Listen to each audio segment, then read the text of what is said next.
আনাস রাদিয়াল্লাহু আনহু হতে বর্ণিত, রাসূল সাল্লাল্লাহু আলাইহি ওয়াসাল্লাম কোনো উদ্বেগ ও অস্থিরতায় পড়লে এই দোয়া পাঠ করতেন। ইয়া হাইয়ু ইয়া কাইয়ুম বিরাহমাতিকা আস্তাগীসু। তিরমিজি।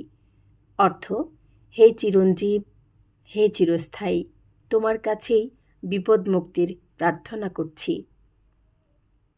আসমা বিনতে উমাইশ রাদিয়াল্লাহু আনহু হতে বর্ণিত, তিনি বলেন, একদা রাসূল সাল্লাল্লাহু আলাইহি ওয়াসাল্লাম আমাকে বললেন, আমি কি তোমাকে এমন একটি বাক্য শিক্ষা দিব না যা বিপদ আপদের সময় পাঠ করতে পারো?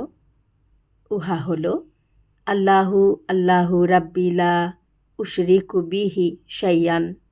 আবু দাউদ, নাসাই, ইবনে মাঝা। এর অর্থ হচ্ছে, আল্লাহ আমার রব, আমি তার সাথে অন্য কিছু শরিক করি না।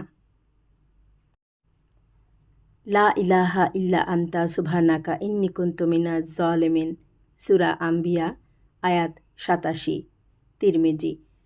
অর্থ: আল্লাহ ছাড়া কোনো মাবুদ নেই, তুমি পবিত্র, মহান, আমি তো সীমা লঙ্ঘনকারী জালিমদের অন্তর্ভুক্ত।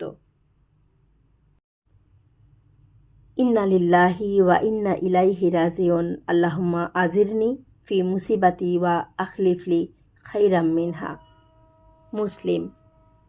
অর্থ: নিশ্চয়ই আমরা সবাই আল্লাহর কাছে প্রত্যাবর্তিত হব। হে আল্লাহ, আমাকে মুসিবতের সময় ধৈর্য ধারণের শক্তি দাও এবং উহার পরিবর্তে উত্তম কিছু দান করো। রব্বানা জালামনা আনফুসানা ওয়া ইল্লাম তাগফির লানা ওয়া তারহামনা লানাকুনান্না মিনাল খাসিরিন। সূরা আরাফ আয়াত ২৩।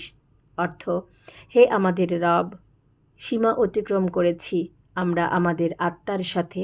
তুমি যদি আমাদের অপরাধ ক্ষমা না করো এবং আমাদের উপর সকরুণ না হও, তাহলে নিশ্চয়ই আমরা ধ্বংসপ্রাপ্তদের শামিল হব। মহান রাব্বুল আলামিন আমাদের সমস্ত পেরেশানি ও বিপদ আপদ থেকে রক্ষা করুন এবং আমাদের সবসময় সহায় থাকুন। আমিন।